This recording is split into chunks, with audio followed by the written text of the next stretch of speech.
మరి ఇంకా నిన్నెక్కడ ఉత్తమ్ కుమార్ రెడ్డి మాట్లాడి ఎంత జోక్ అంటే ఇవన్నీ కాళేశ్వరం ఉత్తమ్ కుమార్ రెడ్డి మాట్లాడుతూ ఇందాక ప్రకాశ్ అయినా కూడా చెప్పిండు ఎవడన్నా ఇసుక మీద కట్టడా అన్నట్టు ఉత్తమ్ కుమార్ రెడ్డి అంటాడు ఈ దేశంలో గాని ప్రపంచంలో గాని ఎక్కడన్నా బ్యారేజీలు కడితే 2 టీఎంసీలు 3 టీఎంసీల కంటే ఎక్కువ నిల్వ సామర్థ్యం ఉండదు అని మాట్లాడిండు.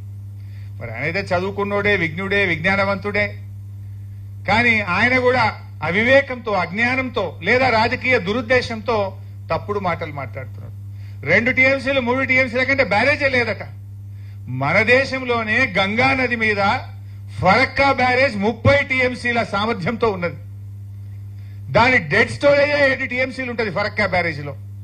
వీళ్ళంటారు మేడిగడ్డ, అన్నారం, సుందిల్లా 7 టీఎంసీలు 6 టీఎంసీలు కెపాసిటీని ఎట్లా కడతారు? 2-3 కంటే ఎక్కువ ఉండదు అన్నారు. ఇవాళ చూస్తే ఒక్కటి కాదు, అస్సాంలో సంకోష్ బ్యారేజ్ 15 టీఎంసీల సామర్థ్యం. అదేవిధంగా వెస్ట్ బెంగాల్లో దుర్గాపూర్ బ్యారేజ్ 20 టీఎంసీల సామర్థ్యం. అదేవిధంగా ఉత్తరాఖండ్ లో తెహ్రీ బ్యారేజ్ 11 టీఎంసీలు. ఉత్తరప్రదేశ్ లో గంగా బ్యారేజ్ 13 టీఎంసీలు. ఇట్లా ఎన్నో బ్యారేజీలున్నాయి. కానీ రాజకీయాల కోసం ఈయన మాట్లాడుతుంటాడు ఉత్తమ్ కుమార్ రెడ్డి 2 టీఎంసీల కంటే ఎక్కువ బ్యారేజే లేదట ప్రపంచంలో.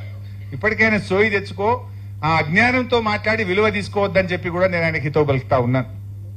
సో ఇలాంటి విషయాలను శ్రీధర్ గారి పుస్తకంలో చెప్పారు. అంటే విమర్శకులకు మూతోడ్ జవాబ్, ఈట్ కా జవాబ్ పత్తర్ సే దియే అన్నట్టు తన అద్భుతమైనటువంటి రచనతో ఇవాళ కాళేశ్వరం మీద విమర్శకులకు సరి అయినటువంటి సమాధానాన్ని, ధీటైనటువంటి సమాధానాన్ని అందించారు. ఎవడన్నా ఎక్కువ తక్కువ మాట్లాడితే పుస్తకం ఇచ్చి చదువుకొని రారా భయం చెప్పాలి అంతేగా.